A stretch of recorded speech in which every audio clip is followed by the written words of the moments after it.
davanti al ristorante perché allontana i clienti. Qualsiasi problema, piccolo o grande che sia, è il sindaco. Perché diventare sindaco è una cosa bellissima, ti porta ad essere il vicino di casa di tutti nel tuo comune, quello a cui ti rivolgi per qualsiasi cosa.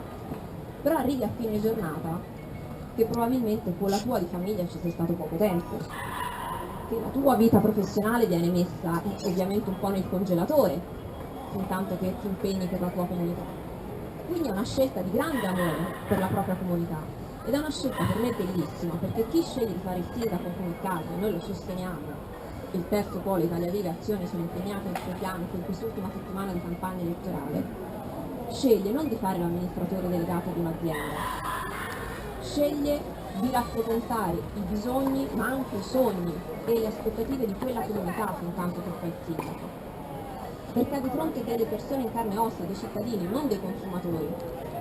E questa è la grandezza di fare il sindaco, e a maggior ragione è bello farlo per la propria comunità, per i propri amici, per i propri vicini di casa, per i propri figli. Chi fa il sindaco oggi pensa ai propri figli e ai figli dei propri concittadini.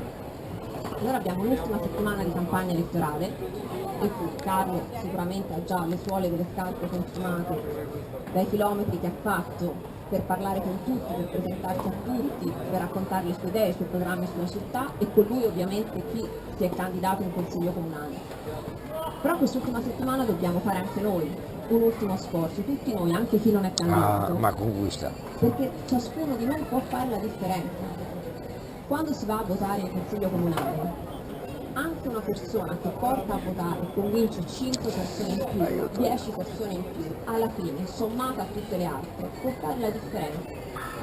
Allora chiediamo a voi una mano quest'ultima settimana, col telefonino, con i messaggi, con gli incontri che potete fare al lavoro, con le associazioni di cui fate parte, in parrocchia, ma anche in famiglia, con gli amici, perché quanti magari non pensano di andare a votare domenica prossima lunedì, o non sanno ancora per chi votare. Noi lo sappiamo che molti decidono il giorno prima se andare a votare e per chi votare.